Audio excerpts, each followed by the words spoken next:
Bonjour à tous, de retour pour une nouvelle vidéo d'analyse de marché. Donc, on a connu une grosse fin de semaine pour la crypto. Donc, ça vaut la peine qu'on revienne sur plusieurs chartes pour voir où est-ce qu'on est rendu. Donc, on va commencer la vidéo en analysant Bitcoin, suivant par après avec la dominance du USDT. Après, on va parler de la dominance du Bitcoin, suivi de BitTensor Tao, Ethereum, et après, on va parler de MicroStrategy. Donc, commençons tout de suite avec l'analyse de Bitcoin. Donc pour Bitcoin, on est sur le graphique en semaine, donc chaque chandelle équivaut à une semaine. On garde le même graphique que la semaine dernière, donc qu'est-ce qui va être vraiment à observer? Il va y avoir deux scénarios. Donc cette chandelle-là, il y a deux possibilités. Donc c'est soit qu'on vient avoir un break of structure, donc on vient briser la structure ici. Donc comment on pourrait venir briser la structure? C'est que la chandelle ferme complètement en dessous de ce bas-là qu'on peut voir ici. Donc, si on voit une chandelle qui vient fermer en dessous de ce niveau-ci, ça serait considéré comme une brisure de la structure. Et qu'est-ce qu'on pourrait s'attendre à ce moment-là? Bien, avec un changement de structure, on pourrait s'attendre à un petit rebond. Le rebond nous permettrait de vendre nos actifs parce que cette brisure de structure-là nous indiquerait qu'on embarque dans un marché qui est un petit peu plus bearish, donc qui est un petit peu plus tendance baissière. Donc, idéalement, ce rebond-là nous permettrait de vendre plusieurs actifs avant de s'attendre à un autre baisse. Ou sinon, le deuxième scénario qui serait anticipé, ça serait un hunt. Donc, un hunt, c'est quoi? C'est qu'on vient voir le prix descendre en bas de ce niveau-là, mais qui ne vient pas fermer à ce niveau-là. Donc, on vient juste voir une wick qui vient descendre ici, mais que la semaine refinisse en haut. Donc si c'est un hunt, ça vient être complètement différent. Donc, on pourrait venir voir le marché uniquement reprendre sa tendance haussière, puis peut-être même revoir éventuellement un all-time high. Donc c'est sûr que dans ces deux scénarios-là, le momentum va être à analyser, mais ça va être vraiment à regarder de proche. Donc, de 1, si on a un bris de la structure, donc on vient voir la chandelle clôturée en bas de ce niveau-là, on peut s'attendre à une remontée puis une redescente encore plus bas. Ou si on vient avoir uniquement un sweep ou ce que j'appelle un hunt aussi, donc c'est juste le prix qui descend en bas mais qui vient clôturer en haut de la ligne rouge, eh bien on pourrait repartir, ça serait le scénario idéal, puis on repartirait idéalement vers une tendance haussière vers le haut. Donc, ça va être à voir, mais pour moi, c'est les deux scénarios possibles pour Bitcoin. Donc, après, on embarque sur la dominance du USDT. Comment on peut comprendre ça? Très facilement, c'est que plus que la dominance du USDT est haute, et bien plus que les marchés viennent à descendre, tandis que plus que la dominance est basse, plus que les marchés viennent à monter. Donc, en ce moment, on arrive sur un niveau extrêmement clé. Donc, on arrive sur une zone de support pour la USDT et on vient de rentrer dans la zone clé qu'on appelle la zone d'OTE. Donc, c'est un potentiel renversement de tendance qu'on pourrait voir à ce niveau-là. Donc, on peut voir ici qu'on a eu une petite wick. Encore là, ça va être à voir si cette semaine, on continue à descendre puis la USDT continue à augmenter. Mais on pourrait s'attendre idéalement à un renversement de tendance qui nous amènerait à une petite montée ici et idéalement une redescente à ces niveaux-là. Donc, les zones d'OTE sont des zones de Fibonacci qui nous donnent vers où que le prix pourrait être renversé. Donc, on peut voir depuis plusieurs semaines que la dominance du USDT monte.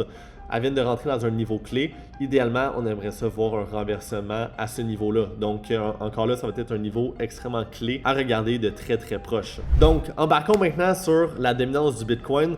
Donc, la dominance du Bitcoin, c'est quoi? C'est que plus que la dominance monte, eh bien, plus que Bitcoin est fort versus le reste du marché des cryptos. Donc, si le marché il descend, mais les altcoins viennent à surperformer. Donc, des Ethereum, des Solana, des XRP, tout le reste du marché vient être plus fort que Bitcoin. Mais c'est important de prendre en compte que c'est pas parce que la dominance baisse que le prix de Bitcoin vient à baisser aussi. Si Bitcoin prend 1% puis le reste du marché prend 5%, mais la dominance va baisser quand même.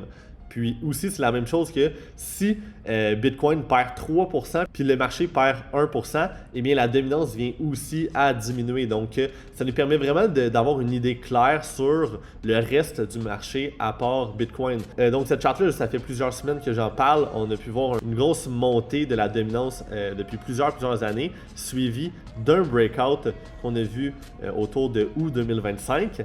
Après, qu'est-ce qu'on a vu? Un retest 10 sur 10, suivi d'un retour ici. Donc, depuis plusieurs semaines, on peut voir un énorme squeeze. Puis le breakout de ce squeeze-là va tout nous dire. Si on retourne clôturer à l'intérieur du bearish flag, eh bien, ça va vraiment mal. Puis, c'est sûr que là, il faut considérer à ce que le reste du marché va continuer à descendre. Par contre, si on vient avoir un breakout vers le bas, mais là, un moment de soulagement, le reste du marché pourrait venir à très bien performer. Parce qu'au final, si le prix continue à squeeze ici pendant quelques jours, quelques semaines, puis boom, il vient à breakout vers le bas, mais qu'est-ce que ça ferait? C'est que ça donnerait un énorme momentum au altcoin. Donc, pour moi, cette brisure-là va être hyper importante à regarder. Au contraire, si le prix continue à squeeze, il vient reclôturer ici à l'intérieur du bearish flag. C'est vraiment là que ça nous indique que, OK, on a perdu un énorme momentum pour le reste du marché, donc les altcoins. Puis, il faut se questionner, puis il faut se dire que peut-être qu'un alt season puis qu'une bonne performance du reste du marché va être à attendre encore plusieurs semaines et plusieurs mois. Donc, c'est pour ça que en ce moment, on est dans un moment vraiment critique. Donc, ça peut vraiment y aller des deux côtés. Donc, c'est un graphique qui va être à regarder de très proche. Donc, ces deux scénarios-là sont possibles. Ce squeeze-là va être hyper important à regarder de proche. Donc, même si tout paraît impossible en ce moment puis qu'on peut penser que une alt season, ça va jamais arriver, eh bien, ce graphique-là va nous en dire beaucoup sur ce qui pourrait se passer avec une potentielle alt season. Donc, pour notre cher BitTensor Tao, on peut voir qu'il est encore dans un énorme range. On est encore sur le graphique en semaine, donc chaque chandelle équivaut à une semaine. Donc, qu'est-ce que je vois sur le graphique en ce moment? Il n'y a rien à paniquer, mais encore là, on est à la limite, donc on va falloir regarder ça de très près. Donc, on peut voir ici sur le graphique que Tao a laissé des equal lows. Donc, on pourrait possiblement venir chercher ces bas-là. Et encore là, la réaction de BitTensor va tout dire. Donc, c'est un petit peu la même chose avec Bitcoin. Donc, idéalement, qu'est-ce qu'on aimerait voir? Ça serait de venir chercher toutes ces bas ici et de venir reclôturer ici dans le range. Donc, si on vient juste voir une wick, mais ça va être parfait. Ça va être vraiment parfait. Donc, comme on a pu voir ici en début août 2024, on a pu voir une wick sur la semaine de BitTensor Tao. Par contre, ça a remonté, puis c'est venu reclôturer à l'intérieur du range. Donc, idéalement, c'est exactement ça qu'on veut voir pour BitTensor. Donc, ça serait une wick et qu'on viendrait recloser à l'intérieur du range. Par contre, si la wick elle vient à descendre, puis elle vient à clôturer ici, puis qu'elle continue ici, mais c'est à ce moment-là qu'on pourrait voir un BitTensor redescendre de façon très forte. Donc, idéalement, c'est pas ça qu'on veut. Par contre, si on vient juste chercher les bas ici, puis qu'on vient reclôturer ici, mais la target va être toujours la même ici. Donc, c'est à ce moment-là que ça va devenir vraiment intéressant. Donc, la target pour un range qu'on a ici sur BitTensor Tao pourrait nous amener encore vers les 1300. Donc, encore là, les prochains jours, les prochaines semaines vont être hyper importantes pour BitTensor Tao. Une brisure du range pourrait coûter cher et pourrait nous amener beaucoup plus bas. Maintenant, pour Ethereum. Ethereum, hyper intéressant aussi, donc on va être à des niveaux à regarder. On est encore sur le graphique en semaine. Donc, en ce moment, on vient d'atteindre un niveau hyper intéressant pour Ethereum. Donc, on vient officiellement de rentrer en dessous du 200 Weekly EMA. Donc, cet indicateur-là, historiquement, lorsque Ethereum, Bitcoin ou même plusieurs stocks dans le stock market se dirigent en bas de la 200 Weekly EMA, mais c'est souvent historiquement un excellent moment pour acheter. Donc, on a pu voir à plusieurs reprises lors du bear market de 2022, le prix de Ethereum se diriger dans ces niveaux-là. Puis on s'entend que historiquement, ça a été prouvé pour être un excellent moment pour se positionner et rentrer dans le marché. Donc, est-ce que ça veut dire qu'on va se retourner immédiatement? Peut-être pas. On a pu voir ici en avril 2025 qu'on a passé quelques semaines en bas de la 200 Weekly EMA, mais malgré tout, ça a quand même prouvé à être un excellent achat à ce niveau-là.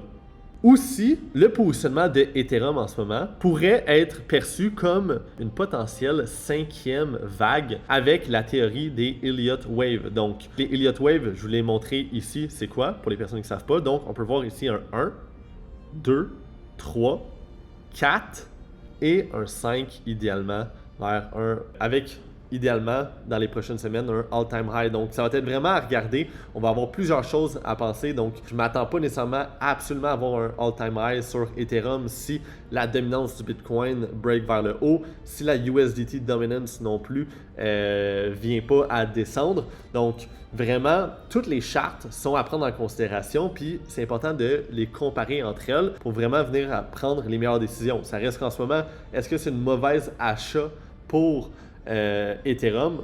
Non, au contraire. Par contre, il va vraiment falloir regarder de proche la dominance de Bitcoin et la dominance du USDT. Par contre, la 200 Weekly EMA est hyper intéressante, puis assez prouvée à être des excellents achats. Donc, on peut le voir même en 2020. En 2020, on a passé quelques semaines en bas de ça. Ça l'a amené à une montée de quasiment 3000%. On peut voir qu'en 2022 aussi, ça l'a amené à une montée de 250%. Puis en 2025, mettons, je le prends ici, ça l'a amené quand même à une montée de 160%. Donc, on vient de retourner en bas. Est-ce que c'est le bon moment d'acheter? Historiquement, ça nous prouve que oui. Mais encore là, vous pouvez prendre vos propres décisions. Moi, c'est ce que je vois en ce moment sur la charte. Est-ce que je m'inquiète? Non, pas nécessairement. Les chartes qui sont un peu plus inquiétantes et qu'il faut absolument qu'ils rebondissent, c'est Bitcoin, la dominance du USDT et la dominance du Bitcoin. Et ensuite, pour la dernière charte, et non le moindre, il fallait que je vous la montre parce qu'elle aussi, on vient de rentrer officiellement en dessous de la 200 Weekly EMA. Donc, je vous dis, c'est comme un cheat code, cette EMA. Donc, à chaque fois qu'on arrive en dessous, littéralement, vous pouvez mettre ça sur tous les stocks. Ça s'est montré extrêmement efficace.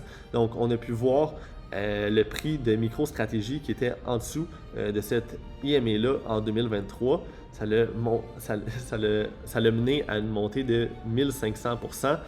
On peut même regarder dans le passé. Donc, dans le passé, même si on regarde loin, on peut voir qu'en 2020, ça a été la même chose. Le prix était en dessous de cette IMA-là, puis ça l'a mené à une montée de quasiment 900%. Donc, pour vrai, en ce moment, ça va être à observer de très proche pour MicroStrategy. Donc, en ce moment, on n'a pas clôturé en bas de la 200 Weekly EMA, mais aussi, on a été fermé tout le week-end. Donc, fort probablement qu'avec la chute de Bitcoin ce week-end, on va voir MicroStrategy lundi ouvrir en baisse, puis venir vraiment transiger en bas de cette IMA-là qui est hyper importante. By the way, je filme dimanche, donc on est dimanche, ça va sortir fort probablement demain ou après-demain, donc à voir si MicroStrategy lundi va déjà être en baisse quand vous allez voir cette vidéo-là. Mais avec la baisse du Bitcoin, je me douterais pas qu'on voit cette baisse-là.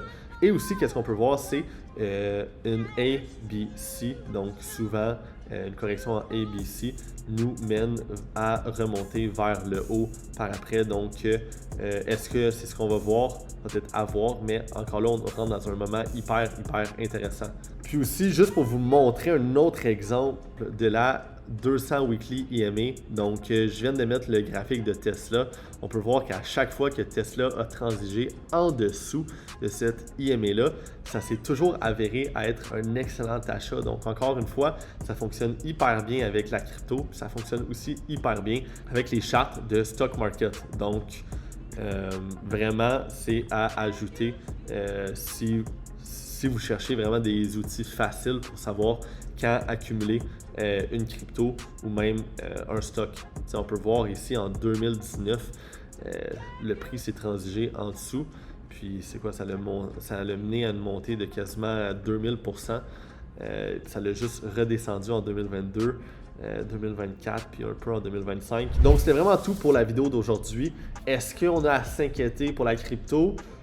Pas encore, mais on est vraiment à des zones hyper importantes de rebond. Donc idéalement, on veut voir des rebonds, on veut voir des wicks, puis on vient clôturer à l'intérieur des ranges. Donc on ne veut pas voir des fermetures de chandelles en dessous des niveaux que je vous ai dit, parce que si on vient avoir des fermetures de chandelles en dessous des niveaux que je vous ai dit, c'est là que ça devient vraiment moins intéressant. Par contre, si on vient juste chercher les liquidités, puis on vient clôturer en haut, c'est là que ça va être vraiment positif pour nous. Donc, j'espère que vous avez apprécié la vidéo. Si vous avez apprécié, n'hésite pas à like, commenter, à l'envoyer à un de tes amis, quelqu'un de tes proches que tu penses que ça pourrait aider. Donc aussi, n'hésite pas à venir m'ajouter en ami sur Facebook, donc Olivier Saint-Pierre Renaissance Crypto Club, ou venir me suivre sur Instagram, donc Oli_Saint-Pierre. À chaque jour, quasiment, je publie des vidéos.